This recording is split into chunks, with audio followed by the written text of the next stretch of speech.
The search for knowledge is fueled by curiosity.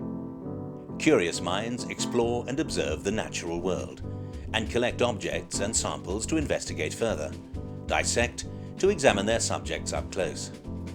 Since its inception 90 years ago, the University of the Witwatersrand has maintained numerous collections housed in different parts of the university, in museums, archives and departmental collections. The Wits Treasures exhibition samples some of the most significant objects and presents them to the new Wits Art Museum. The selection was made on the basis of their importance to our history and cultural identity, and because they define significant moments in intellectual discovery to Wits and to the entire world.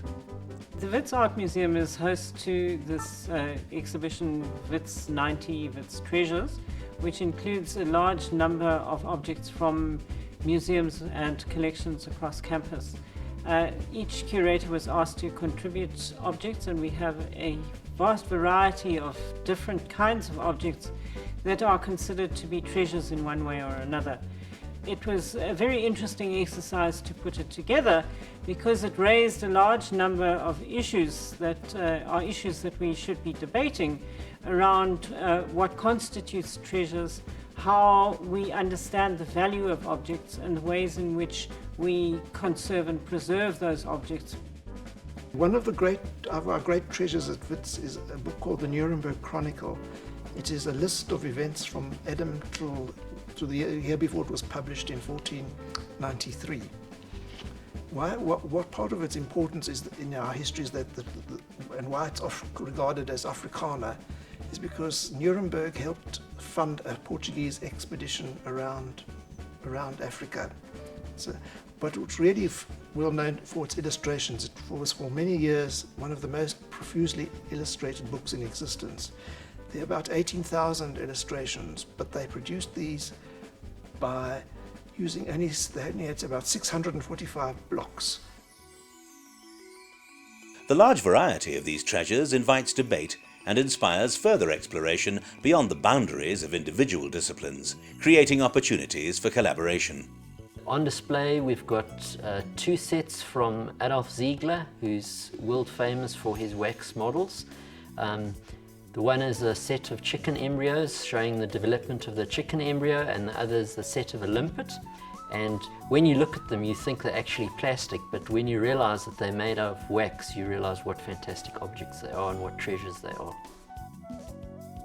Wits is a world leader in exploring evolution, and the treasures include the rich legacy of fossilized remains of a number of ancient beings who walked this part of the earth in the distant past.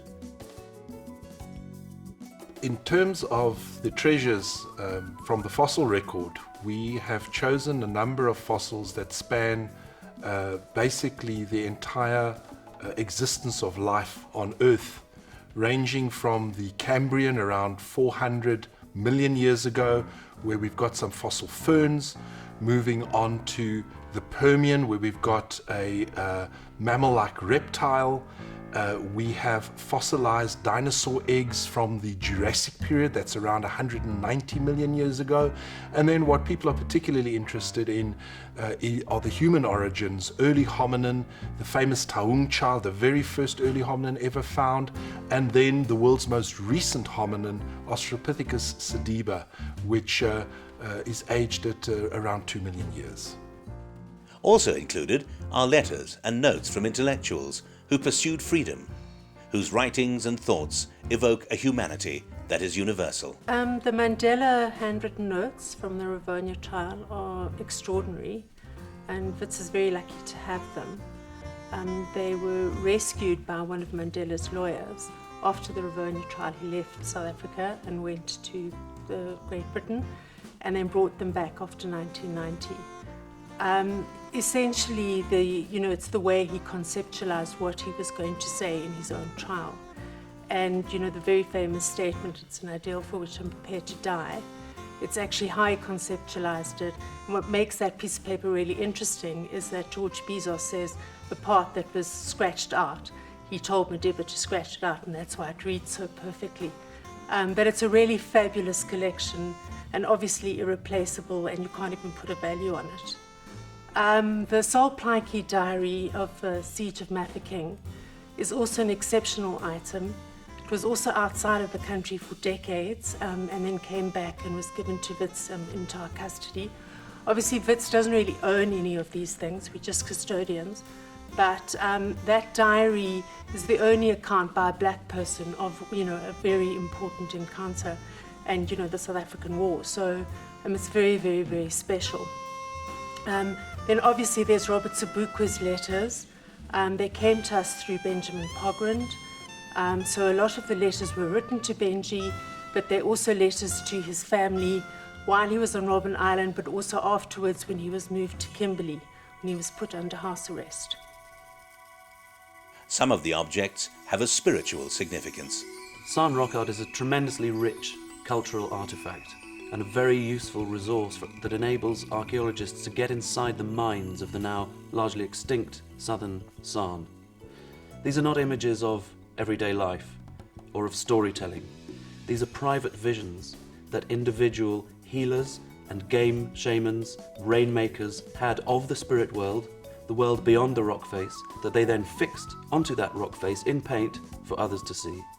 We've got a printing from 1578 of the Bishop's Bible, but this Bible is also known popularly as the Breeches Bible. Why it was called the Breeches Bible was because they translated the section where Adam and Eve make garments for them because they realize they're naked. It says they sewed fig leaves together and made themselves breeches out of the fig leaves.